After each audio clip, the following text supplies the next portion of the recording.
Hello नमस्कार दोस्तों, मैं हूं गोविंद शर्मा। ये स्टडी में आपका स्वागत है।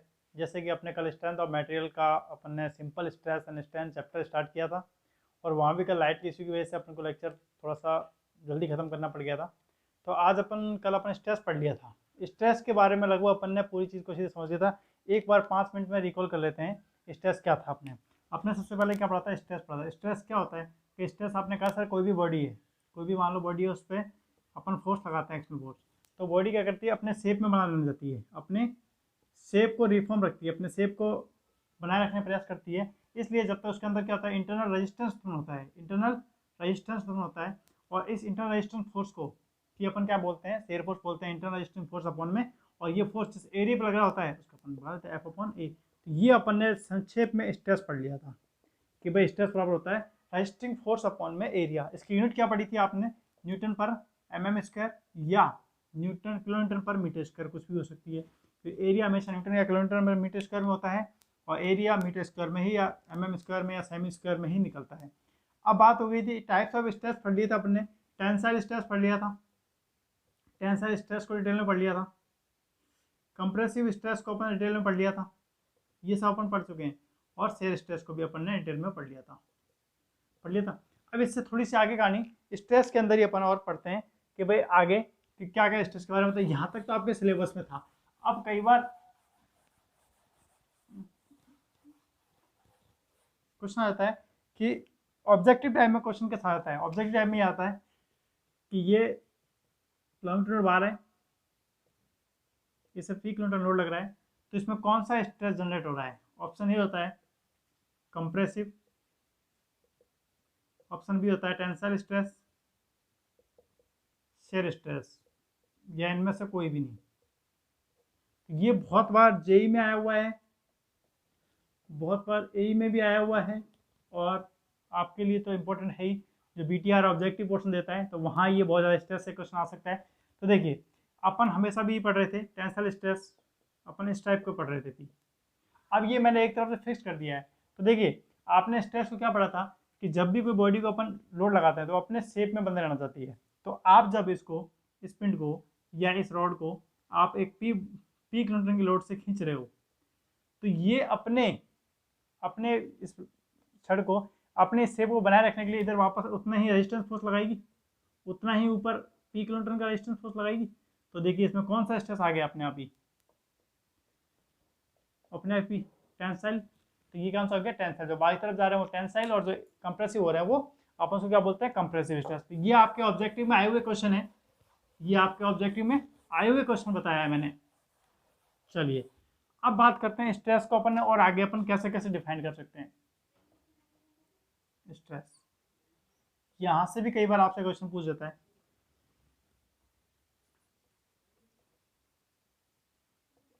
इंजीनियरिंग स्ट्रेस या ट्रू स्ट्रेस, जिसको एक्चुअल स्ट्रेस भी बोलते हैं। क्या बोलते हैं? Actual stress. इसको नॉमिनल स्ट्रेस क्या बोलते हैं अपन? Nominal stress. और ये कहानी क्या है, फॉर्मूला क्या है? देखो इसको मैंने लिखा पी अपॉन में ए जीरो, और ये मेरा फॉर्मूला हुआ सिग्मा एक्चुअल बराबर पी अपॉन में बी एक्चुअल। कि सर सेम फॉर्मूला सेम चीज़। तो देखिए क्या होता है कि अपन जब डिफरेंट डिफरेंट पार्ट पर, जब किसी बॉडी पे आप किसी छड़ पर आप लोड लगा रहे हो, तो इसका मैंने कोई क्रॉस सेक्शन काट लिया, तो इसकी हर एक्शन पे, हर पॉइंट पे जब इसमें स्ट्रेस लगेगा तो हर कंडीशन पे एरिया चेंज हो जाएगा, सीधे तो शेप चेंज हो नहीं होगा। जैसे जैसे स्ट्रेस बढ़ता जाएगा, लोड बढ़ता जाएगा, तो स्ट्रेस से बता एरिया क्या होगा? चेंज होता जाएगा हर जगह पे कि भाई इस इतने लोड पे इतना एरिया चेंज हो गया, इतने लोड पे इतना एरिया चेंज हो गया। अगर अपन जहाँ जहाँ एरिया चेंज होता जा रहा है उस एरिया को ले रहे हैं, एरिया को लेते जा रहे हैं साथ में। भाई इस पॉइंट पे निकाला, मान लो अपने ये अपनी रॉड थी, इस पॉइंट पर अपन ने देखा, इस पॉइंट पे देखा, इस पॉइंट पे देखा, यहाँ सेक्शन देखा कि जब लोड इतना बढ़ाया था, जब इतना लोड, इतना एरिया कम हो गया था या इंक्रीज हो गया था, जब इतना लोड बढ़ाया तो अपन ने इतना एरिया कम हो गया या डिक्रीज हो गया या लोड डिक्रीज किया। तो इससे क्या होगा, जो अपन इस एरिया में, इस पॉइंट पर एक्चुअल एरिया लेते हैं कि भाई कितना एरिया चेंज हो गया, कितना एरिया चेंज होता हुआ मानते हैं। और यहाँ पर क्या मानते हैं अपन इंजीनियरिंग स्ट्रेस में कि चाहे एरिया कन्वर्ट, अपन ने क्रॉस सेक्शन ले लिया, इसका फिक्स एरिया है, इस एरिया को फिक्स एरिया एवरेज साइज को एरिया को कांस्टेंट मानते हुए अपन क्या निकालते हैं, स्ट्रेस निकालते हैं। इसमें एरिया को चेंज होता हुआ नहीं लेते, इसमें एरिया को चेंज होता हुआ नहीं लेते, इसमें अपन एरिया को चेंज होता हुआ लेते हैं। कैसे? मान लीजिए मैंने ये बॉडी इस पर पी किलोन्यूटन का लोड लगाया, अभी से कंप्रेस कर दिया मैंने यहाँ पे, तो किसी पी किलोन्यूटन लोड पर तो ये चेंज नहीं हुआ। फिर मैंने पी डैश किलोन्यूटन लोड बढ़ा दिया, तो मैंने देखा कि लोड लगाने पर कुछ एरिया चेंज हो गया, कुछ एरिया कम हो गया, तो मैंने वो उस जगह उस पॉइंट पे एक्चुअल एरिया लिया। फिर मैंने लोड को थोड़ा और पी डैश डबल डैश बढ़ा दिया, तो फिर एरिया और कम हो गया। तो वहाँ पर जहाँ जहाँ पॉइंट पे लोड पे एरिया चेंज होता जा रहा, तो मैंने एरिया बढ़ाता गया, कम करता गया। तो उसे बोलते हैं twist stress, actual stress, engineering stress. तो ये आपको इतना सा याद रखना है। अब बात कर लेते हैं आपके सिलेबस की स्ट्रेंथ। ये आप पहले अगर नहीं भी करोगे तो कोई दिक्कत नहीं है, ये आपके सिलेबस में नहीं होता। ये सिर्फ मैं ऑब्जेक्टिव पर्पज से कह रहा हूँ, क्योंकि आजकल तुम्हारे कई यूनिवर्सिटीज में जैसे बीटीआर राजस्थान है, वहाँ ऑब्जेक्टिव पर्पज भी काम आने लगे हैं, ऑब्जेक्टिव भी क्वेश्चन आने लग गए हैं। अब बात करते हैं स्ट्रेंथ की। Next heading strength. स्ट्रेंथ जिसको हिंदी में बोलते हैं विकृति, स्ट्रेस को बोलते हैं प्रतिबल। देखिए, अब जब आप किसी भी रोड पे आप लोड लगा रहे थे, तो उसके शेप में चेंज नहीं हो रहा था, वो अपने शेप को बनाए रख रही थी। तो उसके अंदर क्या हो रहा था, इंटरनल रेजिस्टेंस फोर्स उत्पन्न हो रहा था, इंटरनल रेजिस्टेंस फोर्स उत्पन्न हो रहा था। मतलब इसको अब मान लीजिए, अब मैंने इसको लोड को बढ़ाया, अब मैंने इस लोड को खींचा, यहाँ पे लोड खींचा, तो यहाँ पर मैंने देखा कि इसकी खींचते खींचते जब कोई भी स्ट्रेस नहीं लग रहा है, मैं इसको खींच रहा हूँ, इसको कोई भी नहीं रोक रहा है, तो क्या होगा कि इसका शेप जो होगा कुछ बढ़ के कम हो जाएगा, खींच जाएगा, लंबा हो जाएगा। मतलब इसका लोड यहाँ था, तो इतना कुछ बढ़ के इतना हो गया जब मैंने इसको स्ट्रेस किया कि मैं खींच देता हूँ, जब इसका कोई प्रतिरोध नहीं लग रहा हो। जब अपन सीधा किसी को खींचे, आपने देखा हो किसी चीज़ को अपन जैसे नॉर्मल तार को अपन खींचते उसका साइज बढ़ जाता है, तो मैंने इसको स्ट्रेस किया, तो इसका साइज यहाँ से यहाँ बढ़ गया। कितना बढ़ गया? Delta L. जब किसी भी वस्तु पे या किसी भी रॉड पे अपन जब पुल करते हैं, खींचते हैं उसको या लोड लगाते हैं, तो अगर उसमें बिना स्ट्रेस के अगर उसके शेप में परिवर्तन हो जाए, तो उसी को अपन क्या बोलते हैं? विकृति। अगर स्ट्रेस लग रहा होता तो वो चेंज नहीं होता, विदाउट स्ट्रेस। तो अब ये फ्री टू है, मतलब फ्री एकदम, ये है अपने फैलने के लिए, सिकुड़ने के लिए। अगर ये फ्री है तो इसमें हमेशा क्या आएगी? विकृति। क्वेश्चन आता है कई बार कि कोई छड़ है जो एक तरफ से तो फिक्स है, और दूसरी तरफ से फ्री है, वो दूसरी तरफ से फ्री है एक्सटेंड करने के लिए और एक्सटेंड करने के लिए, मतलब फैलने के लिए और सिकुड़ने के लिए। अब उस पर लोड लगाया जाता है तो उसमें स्ट्रेस कितना डेवलप होगा? तो उसमें स्ट्रेस कितना डेवलप होगा भाई? कि 0 होगा सर। क्यों? क्योंकि जब फैलने और सिकुड़ने के लिए जब फ्री है, तो मतलब वो तो अपने शेप को चेंज कर रही है। स्ट्रेस का मतलब तो हमने क्या है कि अपने शेप में बंधे रहना चाहती है, वो अपने शेप को चेंज नहीं करना चाहती। अब यहाँ देखिए, मैंने पी था, यहाँ से ये रॉड फिक्स थी, इस एरिया से रॉड फिक्स है, लेकिन यहाँ से ये फ्री एक्सटेंड हुआ तो कितना? ये तो एल लंबाई थी इसकी, और एल लंबाई से डेल्टा एल ये हुई। तो स्ट्रेन बराबर क्या होता है? डेल्टा एल अपॉन में एल। मतलब तो स्ट्रेन क्या हो गई कि जितनी इस विकृति में चेंज आया, इसके शेप में चेंज में परिवर्तन, इसकी लंबाई में परिवर्तन। एग्जाम्पल देखा जाए तो लंबाई में परिवर्तन, या चेंज इन लेंथ अपॉन में ओरिजिनल लेंथ और वास्तविक लंबाई कितनी थी इसकी लंबाई। इंग्लिश में लिखें तो चेंज इन लेंथ और original length, change in length in original length. तो लेंथ में कितना चेंज हुआ इसकी। अभी मैंने आपको इसमें इस डेफिनेशन ये लिखा है कि फैली है, कम ही हुई है या वर्धी हुई है। वो कब पढ़ेंगे जब अपन टेंसाइल स्ट्रेन और कंप्रेसिव स्ट्रेन पढ़ेंगे। अभी तो विकृति बता रहा हूँ सिर्फ आपको, तो ये आपको अभी उतारने जरूरत नहीं, जैसे मैं कहूँ वैसे आप बता लेना।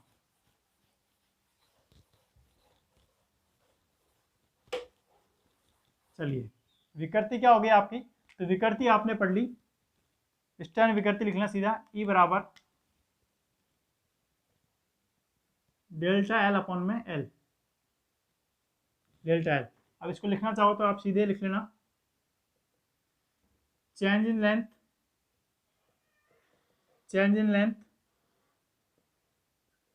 ओरिजिनल लेंथ, ये आपको लिखना है, ठीक है। अपने नोट में एग्जाम में आता है। अब इसकी यूनिट क्या होती है भाई? देखिए, चेंज इन लेंथ में कितना हुआ? मान लीजिए मैंने कोई लेंथ थी मेरी, कोई लंबाई थी मेरी, वो थी 10 mm। अब लोड लगा के वो कितनी हो गई? 11 mm हो गई, 11 mm हो गई। तो चेंज में कितना लेंथ आया? सर 1 mm का आया। 1 mm का लेंथ में परिवर्तन आया और ओरिजिनल कितनी थी 10 mm। तो mm से mm कट गया तो मतलब सर ये तो यूनिट लेस हो गया, यूनिट लेस हो गया। क्या हो गया? यूनिट लेस हो गया, यूनिट लेस। तो क्या हो जाएगा इसमें?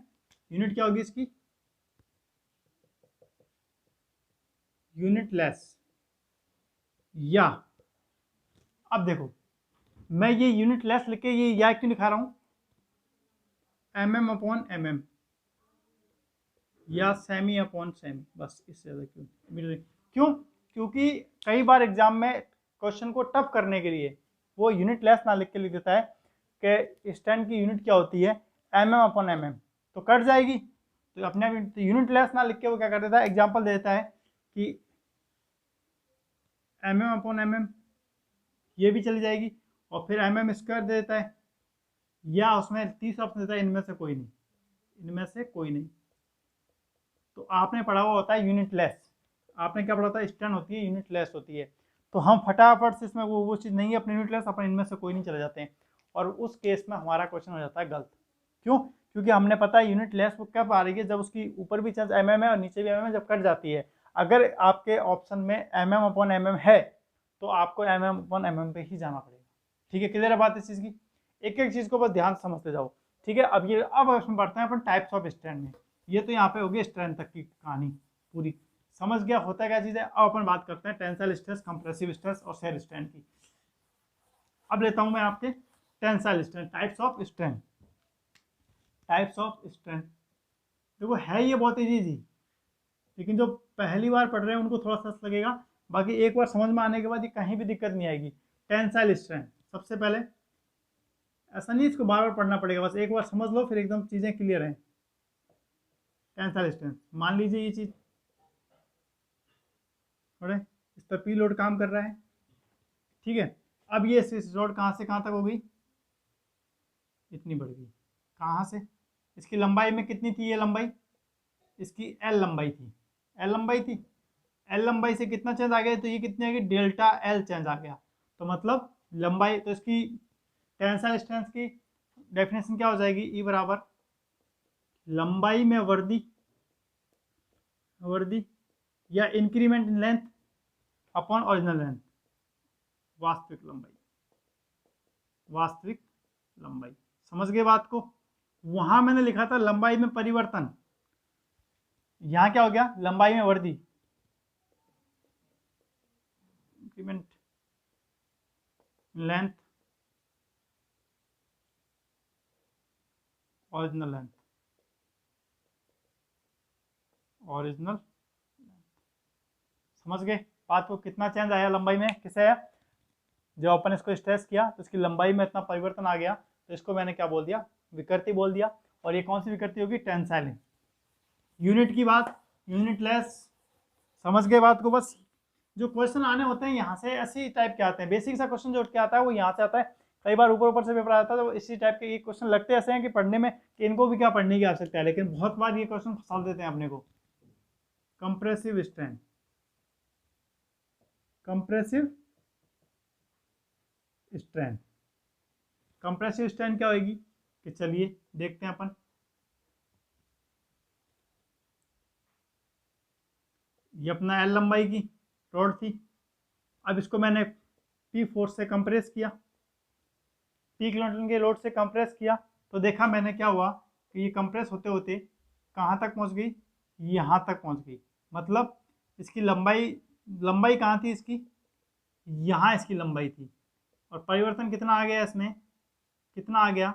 Delta L. ये लंबाई कितनी थी? L metre. तो फिर ये लंबाई कितनी बच गई भाई? कि sir L minus delta L कर दो, ये लंबाई इतनी हो गई। तो टोटल कितनी थी? टोटल तो एल मीटर थी।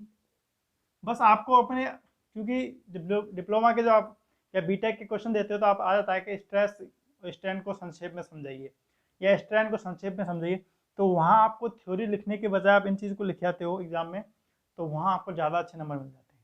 इसलिए तो ये जेई लेवल में तो क्या होगा, सीधा सीधा आपके ऑब्जेक्टिव पोर्शन से याद करना पड़ेगा, लेकिन जब आपको सब्जेक्टिव पोर्शन से पढ़ना पड़ेगा तो एक एक डायग्राम आपको वहाँ बना के ही आना पड़ेगा एग्जाम में।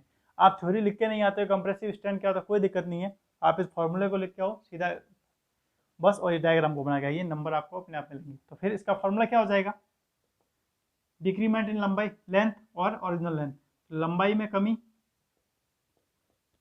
कमी अपॉन में वास्तविक लंबाई, ओरिजिनल लेंथ, वास्तविक लंबाई ओरिजिनल लेंथ।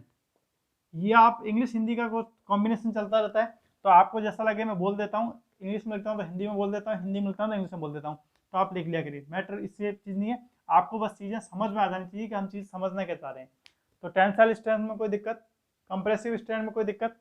टेंसाइल स्ट्रेंथ क्या स्ट्रेच होगी जब लंबाई में वृद्धि होगी, और कंप्रेसिव स्ट्रेंथ क्या कंप्रेस होगा दबेगा तो लंबाई में कमी होगी, लंबाई में कमी वास्तविक लंबाई। इस पर मैं आपको ऑब्जेक्टिव अभी न्यूमेरिकल करता हूँ, क्योंकि इसमें जो जेई लेवल में क्वेश्चन आते हैं वो तो आते हैं सीधे इस पर न्यूमेरिकल बन के, वहां पे अपन सीधा कर लेंगे। अब बात करते हैं तीसरी स्ट्रेंथ की, शेयर स्ट्रेंथ की। शेयर स्ट्रेंथ, इस पे आपके पास शायद थ्योरी पूछ सकता है। शेयर स्ट्रेंथ, शेयर स्ट्रेंथ, अब शेयर स्ट्रेंथ क्या आती है देखो, समझना है इसको। मान लीजिए मेरे पास कोई ए और B, A B C D कोई भी रोड है।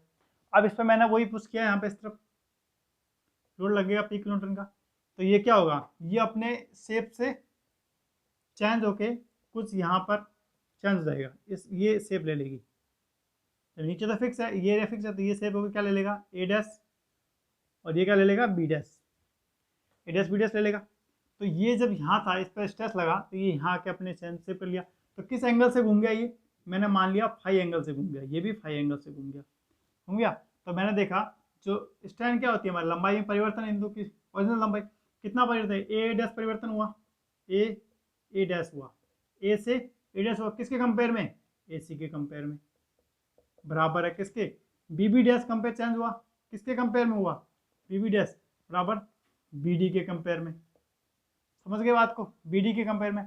अब यहाँ ही देखो, ये angle A C A dash, angle B D B dash, angle कौन ए सी ए डैश बराबर angle B D B dash. देखो इसमें ऐसी कोई लंबी चौड़ी कहानी नहीं है, अगर आपको लगा बोरिंग, कुछ भी नहीं है, बस सिंपल सी चीज़ें हैं, एक एक समझता है बस। ए डैश है, ए डी ए सी के कंपेयर में चेंज हो गया। पुश करते हैं अपन किसी चीज़ को, फिक्स है, तो अपन शेयर स्ट्रेस पढ़ के आया था मैंने, दोनों एक दूसरे पे चीज़ों पे फिसलते हैं, ये चीज़ है। तो वही स्ट्रेंथ का है, वहाँ पर वो स्ट्रेस क्या कर रहे थे, वो रुक रहे थे, वो एक दूसरे का प्रतिरोध कर रहे थे। जब यहाँ प्रतिरोध नहीं है, यहाँ पर ये फ्री है ऊपर वाला पोर्सन मूव करने के लिए, तो हमने इसको देखा, तो ये यहाँ से यहाँ सरक के आ गया। तो अब इसको यही डिफाइन कर रहे हैं हम, कितना सरका, कि पहले ए से था, ए डैश हुआ, जो ए डैश हुआ परिवर्तन किसके कंपेयर में हुआ है, वो ए सी के कंपेयर में हुआ है।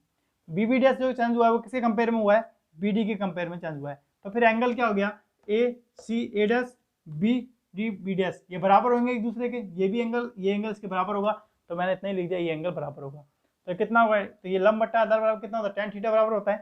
तो मैंने क्या मान लिया, ए डैश ए सी बराबर है बी बी डैश किसके, बी डी के, ये लिख गया। तो बराबर किसके, टेन फाई के, किसके, टेन फाई के। तो टेन फाई क्या है, टेन फाई मैंने मान लिया इज स्मॉल एंगल है, क्या है, मैंने ये एंगल मान लिया इज स्मॉल एंगल, क्या है, स्मॉल एंगल है, छोटा एंगल है बहुत। तो मैंने टेन फाई बराबर क्या कर दिया, टेन फाई बराबर क्या कर दिया, फाई कर दिया। तो मेरी ई एस बराबर क्या आ गया, फाई। बस इतना सही आपको याद रखना है शेयर स्ट्रेस, ये आपको करके आना है अपने एग्जाम में। इससे कई बार क्वेश्चन आ जाते हैं डिप्लोमा में, कई बार 2 या 4 नंबर का जो ऑब्जेक्टिव सब्जेक्टिव जाता है, 2 या 3 नंबर का, पॉलिटेक्निक डिप्लोमा कहीं भी, तो शेयर स्ट्रेंथ को पूछा था, क्योंकि कंप्रेसिव स्ट्रेंथ टेंसाइल स्ट्रेंथ में कोई इतना 2 नंबर की डेफिनेशन में कई बार वो शेयर स्ट्रेंथ को पूछ लेता है। तो शेयर स्ट्रेंथ को आप इस तरह डिफाइन करके आ जाओगे तो आपको पूरे नंबर मिल जाएंगे 5। और कई बार ऑब्जेक्टिव में क्या पूछता है कि निम्न शेयर स्ट्रेंथ क्या होती है, और लाइनर स्ट्रेंथ शेयर स्ट्रेंथ के कैसे क्या संबंध है, लाइनर स्ट्रेंथ का शेयर स्ट्रेंथ से क्या संबंध है। लाइनर स्ट्रेंथ जो लाइनर स्ट्रेंथ अपन अभी पढ़ के आए थे, टेंसाइल स्ट्रेंथ एक्शन, उसका संबंध क्या है उसमें, ये ध्यान रखना। लाइनर स्ट्रेंथ जो होती है वो शेयर स्ट्रेंथ की हाफ होती है। नोट लिख के ले लेना, इसको उतार लो, पहले इसको उतार लो, फिर ऊपर लिखवा रहा हूँ मैं, इसको उतार के ऊपर उतार रहा हूँ। यहाँ से क्वेश्चन ऑब्जेक्टिव में बनता है आपके भी डिप्लोमा में। और लाइनर स्ट्रेंथ जो होती है, लाइनर स्ट्रेंथ, ये बहुत इंपॉर्टेंट बात लिख रहा हूँ मैं, यहाँ से question, liner strength shear strain की हाफ होती है। इस बात को जरूर लिख लेना बस, यहां से यही क्वेश्चन पुटअप होता है। मतलब लाइनर स्ट्रेन, ये यहाँ पर मैं स्ट्रेन पढ़ाऊंगा या पोजीशन रेशियो पढ़ाऊंगा तो वहां पर मैं लाइनर स्ट्रेन को संक्षेप में समझा दूंगा। तो 5/2 होती है। ये क्वेश्चन में ऑब्जेक्टिव हो जाता है कि लाइनर स्ट्रेन इज, ऑप्शन में होगा आपके 5/2 या 2/5 या 3/4, कुछ भी ऑप्शन हो सकता है। तो वहाँ आपको 5/2 जाना पड़ेगा। ध्यान रखना, ये ऑब्जेक्टिव में कई बार जेईई में क्वेश्चन आए हुए हैं। तो जहाँ जहाँ से क्वेश्चन आए हुए हैं मैं वहाँ से आपको चीज़ें बताता जा रहा हूँ कि कैसे कैसे क्वेश्चन आए और आपको क्या क्या याद करना है। सब्जेक्टिव पोर्शन से आपको क्या याद रखना है, ऑब्जेक्टिव पोर्शन से क्या याद रखना है, उसके अलावा आपको कोई भी चीज़ करने की आवश्यकता नहीं है। सेस्टेंस का डेरिवेशन है, आपको ये पढ़ना पड़ेगा क्योंकि डिप्लोमा बीटेक क्लास में ये पूछा जाता है। और वहीं जहाँ पे सब्जेक्टिव के साथ साथ ऑब्जेक्टिव पोर्शन लग रहा है तो यहाँ से ऑब्जेक्टिव क्वेश्चन जो उठता है वो यहाँ के लिए उठता है सिर्फ, और कहीं से भी नहीं उठता। यहाँ से क्वेश्चन उठता है ऑब्जेक्टिव पोर्शन से कि लाइनर स्ट्रेंथ जो होती है वो शेयर स्ट्रेंथ से कैसे रिलेटिव है। तो लाइनर स्ट्रेंथ शेयर स्ट्रेंथ से हाफ होती है। या कई बार आपको डाटा देके सब्जेक्टिव पोर्शन में वो लाइनर स्ट्रेंथ पूछ लेता है तो आप शेयर स्ट्रेंथ निकाल लेते हो। शेयर स्ट्रेंथ कैसे निकालते हो, जो अपन मॉडुलस ऑफ इलास्टिसिटी पढ़ेंगे, इलास्टिक मॉडुलस पढ़ेंगे, जब अपन हुक्स का लॉ पढ़ेंगे तो वहाँ ये चीज़ें एक दूसरे से कनेक्ट हो जाएंगी। अगर अभी आपके 30% भी समझ में आ रहा है तो सब चीज़ें आगे जाके एक दूसरे से कनेक्ट हो जाएंगी और आपके एसएम एकदम अच्छी तरह चलने लग जाएगी। तो ये आपके स्ट्रेस और स्ट्रेन की जो डेफिनेशन थी वो यहीं तक थी। तो ये आपके स्ट्रेस स्ट्रेन कंप्लीट हो गया। ठीक है, अब बात करते हैं अपन हुक्स लॉ की, जो कई बार पूछा जाता है, बहुत इंपॉर्टेंट। पूरा चैप्टर इस पे ही टिका हुआ है, पूरा चैप्टर आपका इस पे ही टिका हुआ है।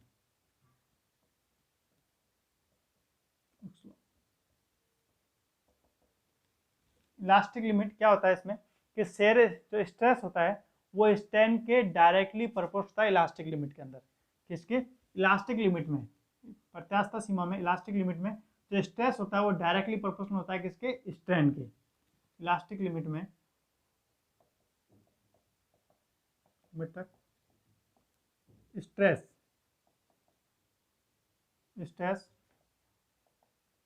डायरेक्टली प्रोपोर्शनल डायरेक्टली प्रोपोर्शनल होता है किसके? स्ट्रेन के। स्ट्रेस डायरेक्टली प्रोपोर्शनल होता है स्ट्रेन के। इलास्टिक लिमिट तक स्ट्रेस डायरेक्टली प्रोपोर्शनल होता है स्ट्रेन के। इसको आप कैसे भी अपने स्ट्रेन में लिख लेना, स्ट्रेन के। आप किसी भी तरह लैंग्वेज में अपने लिखना चाहो लिख लेना। मतलब मेरा कहने का मतलब ये है सिग्मा टोटल होता है स्ट्रेन के, ये संबंध होता है हमेशा। ठीक है, इलास्टिक लिमिट तक, इलास्टिक लिमिट में स्ट्रेस जो डायरेक्टली प्रोपोर्शनल होता है किसके? होता है स्ट्रेन के। जैसे ही मैं प्रोपोर्शनल का चिन्ह हटाऊंगा तो एक कांस्टेंट आता है सिग्मा ई, तो ये इसका रिलेशन हो जाता है सिग्मा ई बराबर ई। ये रिलेशन से ही लगभग आधे से ज़्यादा चैप्टर खत्म हो जाएगा। ये आपको रिलेशन याद है तो आपको हमेशा कहीं भी इस पूरे चैप्टर में कहीं भी कोई भी दिक्कत नहीं आने वाली है। सिग्मा से डिनोट करूंगा मैं क्या? स्ट्रेस से। ई डिनोट करूंगा मैं किससे? स्ट्रेन से। और ई बराबर करूंगा मैं इलास्टिक कांस्टेंट से। इलास्टिक कांस्टेंट जिसको कई बार मॉडुलस ऑफ इलास्टिसिटी भी बोलते हैं, मॉडुलस ऑफ इलास्टिसिटी भी बोलते हैं। समझ गए बात को? यहाँ से पूछा था हुक्स लॉ, प्रत्यास्थ सीमा के अंदर जो स्ट्रेस होता है वो स्ट्रेन के समानुपाती होता है। लैंग्वेज आप चाहे जैसे भी लिख लो, आपके चीज़ें समझ में आनी चाहिए। मतलब स्ट्रेस जो होता है किसके? स्ट्रेन के समानुपाती होता है। तो स्ट्रेस स्ट्रेस स्ट्रेन ये। अब यहाँ से देखो कई बार आपसे दो डाटा देकर तीसरा डाटा न्यूमेरिकल पूछेगा, दो डाटा देकर तीसरा डाटा क्या पूछेगा? न्यूमेरिकल पूछेगा। जैसे मैं इलास्टिक कांस्टेंट पूछूं आपसे क्या हो जाएगा? आपको सर सिग्मा बराबर सिग्मा ई हो जाएगा, स्ट्रेस बराबर ई हो जाएगा ई। तो इसकी यूनिट क्या होगी? सी सर न्यूटन पर mm स्क्वायर। कैसे? ये तो स्ट्रेस की होती है, तो ये स्ट्रेस की होती है लेकिन ई की तो यूनिट लेस होता है ना, तो ये तो यूनिट रहता है। तो जो स्ट्रेस ये यूनिट है वो इसी की होने वाली है। तो क्लियर है बात को? तो हुक्स लॉ, इलास्टिक लिमिट तक स्ट्रेस डायरेक्टली प्रोपोर्शनल होती है किसके? स्ट्रेन के। यहाँ से आगे अपन क्या चलेंगे? अब अपन लोड के कारण देखेंगे कि भाई कोई भी रोड है उस पर लोड लगता है तो उसकी लंबाई में जो परिवर्तन होता है वो कैसे होता है, वो चेंज इन लेंथ में क्या परिवर्तन होता है वो देखेंगे। फिर अपन सेल्फ वेट के कारण, भाई जो कोई रॉड है वो लटक रही है उसके सेल्फ वेट के कारण भी कोई परिवर्तन हो रहा है क्या, तो उसके बेस पे भी क्वेश्चन करेंगे। तो सारे क्वेश्चन अपन धीरे धीरे इसी बेस पे क्वेश्चन करते चले जाएंगे। अब बात करते हैं अपन इलास्टिक लिमिट की बात हो गई, अब इलास्टिक कांस्टेंट की बात कर लेते हैं। ठीक है, मॉडुलस ऑफ इलास्टिक या इलास्टिक कांस्टेंट को अपन इसके आगे पढ़ लेते हैं। इसको यहाँ तक क्लियर है सब चीज़ें, कोई दिक्कत? चलिए, अब इलास्टिक कांस्टेंट के प्रकार हैं। यहाँ से सब्जेक्टिव ऑब्जेक्टिव दोनों ही इंपॉर्टेंट चीज़ है, ध्यान रखना। Elastic constant, types of elastic constant, types of elastic constant.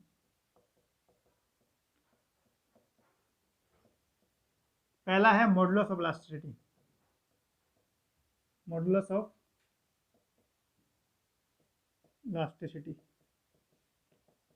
या इसको बोलते हैं young modulus, modulus of elasticity, modulus of elasticity. अब बात करते हैं मॉडुलस इलास्टिसिटी क्या थी, इलास्टिसिटी क्या थी। सर आप अभी तो बता के आए हो, स्ट्रेस अपॉन में स्ट्रेंथ, अभी बता के आया हूँ मैं। तो देखिए, तो मॉडुलस इलास्टिसिटी क्या हो गया, ई बराबर लाइनर स्ट्रेस, स्ट्रेस अपॉन में लाइनर स्ट्रेन, मतलब या tensile stress, tensile stress, tensile strain, समझना मेरी बात को, या कंप्रेसिव स्ट्रेस अपॉन में कंप्रेसिव स्ट्रेन, कंप्रेसिव स्ट्रेन। इन सभी के रेशियो को क्या बोलते हो आप, मॉडुलस ऑफ इलास्टिसिटी या यंग मॉडुलस, मॉडुलस ऑफ प्रत्यास्थता गुणांक। समझ गए बात को? देखो आपको वो चीज याद रही है, आपको ये याद नहीं रखना है, आपको सिर्फ इतना याद रखना है कि स्ट्रेस प्रोपोर्शनल होता है स्ट्रेन के, स्ट्रेस प्रोपोर्शनल स्ट्रेन के, प्रोपोर्शनल चिन्ह आया तो ई बराबर ई आ गया, ये है modulus elastic constant. Elastic constant बताया हुआ तो ये पूछा हुआ इलास्टिक कांस्टेंट टाइप है, इलास्टिक कांस्टेंट के टाइप पढ़ रहे हो तो हमें यही पढ़ा, तो ई बराबर क्या हो गया, हमने देखा सिग्मा ई, मतलब स्ट्रेस ऊपर आना है, स्ट्रेन नीचे आनी है, बस। अब ये इसके प्रकार पढ़ रहे हैं, तो पहला मॉडुलस इलास्टिसिटी पढ़ रहे हैं, यंग मॉडुलस पढ़ रहे हैं, तो उसमें क्या है, liner stress upon liner strain. दो स्ट्रेस स्ट्रेन तो कॉमन है, stress strain, stress strain, stress strain. अब देखो चीज क्या थी, अब एक चीज हमें इस फॉर्मूले से पता चल रही है कि जो स्ट्रेस है वही स्ट्रेन है, लाइनर स्ट्रेस है तो लाइनर स्ट्रेन है, टेंसाइल स्ट्रेस है तो टेंसाइल स्ट्रेन है, कंप्रेसिव स्ट्रेस है तो कंप्रेसिव स्ट्रेन। ऐसा कहीं भी फॉर्मूला में दिख जाता है तो वो सीधा होगा मॉडुलस ऑफ इलास्टिसिटी। क्लियर है बात? तो इसका फॉर्मूला की यूनिट क्या रह जाएगी, वो न्यूटन पर एमएम स्क्वायर। अब बात करता हूं मैं दूसरे की, share modulus, share modulus, share modulus क्या हो गया, शेयर मॉडुलस। तो शेयर मॉडुलस क्या होगा, इसको एन से, सी से या जी से, तीनों चीजें किसी से भी डिफाइन कर सकते हैं। कई बुकें एन से करती हैं, कई बुकें सी से करती हैं, कई बुकें जी से करती है। ठीक है, तो शेयर स्ट्रेस अपॉन में, शेयर स्ट्रेस अपॉन में shear strain, shear strain, shear stress upon में शेयर स्ट्रेन। तो शेयर मॉडुलस बराबर क्या आ गया दूसरा, शेयर स्ट्रेस अपॉन में शेयर स्ट्रेन। अब सर आपने एक बात बताई थी कि जो ऊपर स्ट्रेस है वो ही नीचे स्ट्रेस है, तो ये तो मॉडुलस ऑफ इलास्टिसिटी होता है। अब भी तो बता के आए थे कि सेम सेम सी, tensile tensile, compressive compressive, linear linear, तो यहाँ तो शेयर शेयर आ गया, तो ये तो मॉडुलस इलास्टिसिटी है। अगर आपके ऑब्जेक्टिव पोर्शन में, अगर आपके ऑप्शन में सिर्फ शेयर मॉडुलस होता है, दिया जाएगा shear stress upon shear strain बराबर होता है, अगर आपको ये मॉडुलस ऑफ इलास्टिसिटी या शेयर मॉडुलस, अगर आपको शेयर मॉडुलस दिया हुआ तो आप डेफिनेटली शेयर मॉडुलस पे जाओगे। और आपको कहा गया है कि मॉडुलस ऑफ इलास्टिसिटी व शेयर मॉडुलस दोनों, ए और बी दोनों, तब आपको वो ऑप्शन के अनुसार ए और बी दोनों पे जाना है, क्योंकि शेयर मॉडुलस की डेफिनेशन तो मोस्टली होती है शेयर स्ट्रेस अपॉन में शेयर स्ट्रेन, लेकिन आपके ऑप्शन में अगर मॉडुलस ऑफ इलास्टिसिटी भी है साथ में, इन दोनों के साथ में, और तीसरा ऑप्शन आपके पास ये है कि ए और बी दोनों हो सकते हैं, तो आप ए और बी दोनों को राइट करोगे ऑप्शन में। ध्यान रखना है चीज को, ये आईईएस में आया हुआ क्वेश्चन है, ये क्वेश्चन आईईएस में आया हुआ है, जब उसने ये दोनों चीज दी थी, shear stress upon shear strain ratio पूछ के, ये भी ऑप्शन में दिया था और ये भी ऑप्शन में दिया था, फिर तीसरा ऑप्शन दिया था उसने ए और बी। ए ऑप्शन पर मॉडुलस ऑफ इलास्टिसिटी था, दूसरे ऑप्शन पर शेयर मॉडुलस था, तीसरे पे था ए और बी दोनों, और चौथे बता इनमें से कोई नहीं। तो आपको इसमें जाना था ए और बी दोनों, मॉडुलस ऑफ इलास्टिसिटी और यहाँ यदि मॉडुलस वेलोसिटी ऑप्शन में नहीं है आपके पास, मॉडुलस वेलोसिटी ऑप्शन में नहीं मिलता है, तो आपको shear stress upon shear strain क्या करना है, शेयर मॉडुलस ही करना है, शेयर मॉडुलस को ही आपको राइट करना है। ठीक है, ऑब्जेक्टिव पोर्शन से, क्योंकि यहाँ से ऑब्जेक्टिव उठने के 101% चांस रहते हैं, या आपसे ऑब्जेक्टिव पूछा जा सकता है, क्वेश्चन पूछा जाता है कि शेयर स्ट्रेस इतना दे रखा है, शेयर स्ट्रेन इतनी दे रखी है, तो आप बताइए कि शेयर मॉडुलस कितना होता है, तो आपको सीधा shear stress upon shear strain करके आपको निकालना है। ध्यान रखिए मेरी बात को। अब लाइनर स्ट्रेन, शेयर स्ट्रेन, अब यहाँ से आपको देखो शेयर मॉडुलस दे देगा, शेयर स्ट्रेस दे देगा और शेयर स्ट्रेन दे देगा। शेयर स्ट्रेन निकालने के लिए पूछ देगा और लाइनर स्ट्रेन पूछ सकता है निकालने के लिए, तो आपको कहोगे सर लाइनर स्ट्रेन तो शेयर स्ट्रेन की हाफ होती है, तो बिल्कुल यहाँ से देखो क्वेश्चन घूमेंगे, बस आपके कॉन्सेप्ट क्लियर हैं, आपको सब चीज़ें एक दूसरे से कनेक्ट हैं कि भाई लाइनर स्ट्रेन जो होती है वो शेयर स्ट्रेन की हाफ होती है। मुझे शेयर मॉडुलस दे रखा है, शेयर स्ट्रेस दे रखा है, तो मेरे को शेयर स्ट्रेन निकाल दी, फिर मैंने उसका हाफ कर दिया। ये क्वेश्चन भी आपके डिप्लोमा और बीटेक की क्लासेस में आपके यूनिवर्सिटी एग्जाम में आए हुए क्वेश्चन है। ये मैं IU एग्जाम की बात कर रहा हूँ, वहाँ पे आपको ये क्वेश्चन करने पड़े हैं। अभी मैं इनको कराऊंगा डिटेल में, जब मैं आपको डिटेल में क्वेश्चन कराऊंगा, जब वहाँ देखना इन चीज़ों को, क्योंकि आपकी क्लासेज जो अभी जो ये जो SM की क्लास चल रही है, अभी तो ये डिप्लोमा और बीटेक की क्लासेज हैं। बाकी जेई बेस में क्या होता है, सीधा ऑब्जेक्टिव पोर्शन से कराया जाता है। ठीक है, तो यहाँ मुझे डिटेल से कराना ही पड़ेगा। अब लास्ट में है बुल्क मॉडुलस, तीसरा है बुल्क मॉडुलस, तीसरा है बुल्क मॉडुलस।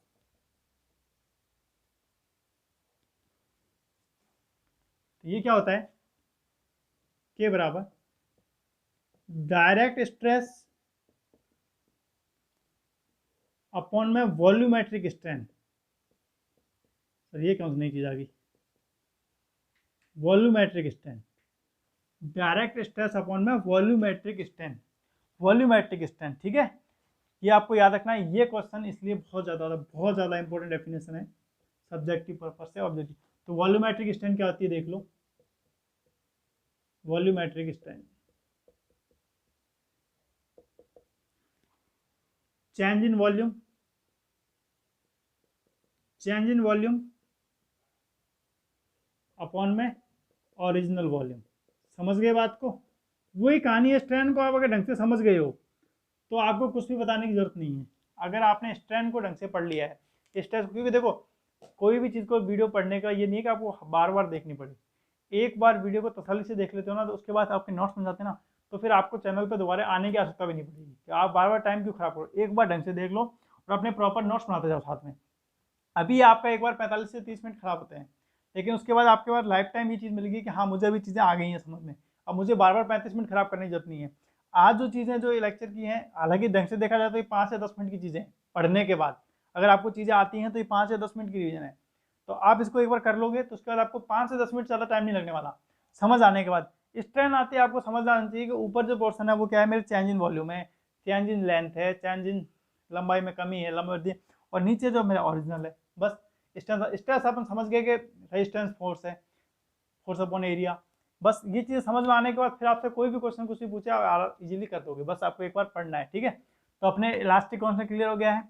कल अपन इनमें आपस में EKG में रिलेशन पढ़ेंगे, EKG में ENKG में रिलेशन पढ़ेंगे, जो कि सब्जेक्टिव पोर्शन से डिप्लोमा और बीटेक क्लासेज में आपके बहुत ज़्यादा आता है। वो रिलेशन इन तीनों के डेरिवेशन है, बड़े बड़े डेरिवेशन है दोनों के, तो वो डेरिवेशन अपन नेक्स्ट वीडियो में डेरिवेशन करेंगे। तो डेरिवेशन आपसे पूछे जाते हैं, डेरिवेशन आपके एग्जाम में पूछ जाते हैं, तो आपको डेरिवेशन आपको सीखने ही पड़ेंगे, डेरिवेशन याद करने पड़ेंगे, और ये आपको डेफिनेशन याद करनी पड़ेगी। हाँ, और ऑब्जेक्टिव पर्पज से आपको डेरिवेशन याद करने की जरूरत नहीं है। जो JEE की तैयारी करते हैं उनको आपको डेरिवेशन याद करनी, उनको सीधा EKG में रिलेशन है वो याद करने की जरूरत है। वो वहाँ पर जो अपन JEE की बैच में एसएम चलेगी, JEE वाले बैच में एसएम चलेगी, तो वहाँ पर मैं डेरिवेशन नहीं कराऊंगा, वहाँ अपन सीधे सीधे फॉर्मूले बेस पर काम करते जाएंगे। ठीक है, यहाँ मुझे डेरिवेशन कराने की आवश्यकता पड़ेगी, और फिर अब तक जितना हुआ है इस पर एक दो न्यूमेरिकल कराने की आवश्यकता पड़ेगी, तो वहाँ पर अपन न्यूमेरिकल कर लेंगे। उसके बाद आपको या अपन देख लेते, पर अभी टॉपिक हो जाना तो 2-4 और, तो उस पर अपन न्यूमेरिकल कर लेंगे, फिर अपन आपके चैप्टर को कंप्लीट कर लेंगे। मतलब आपको कोई दूसरी बुक से आंसर निकालने की जरूरत नहीं पड़ेगी, आप आराम से क्वेश्चनों की प्रैक्टिस करते रहिएगा, अपने नोट्स बनाते रहिए। ठीक है, वीडियो अच्छी लगी हो तो लाइक कमेंट शेयर जरूर करें। Thank you so much.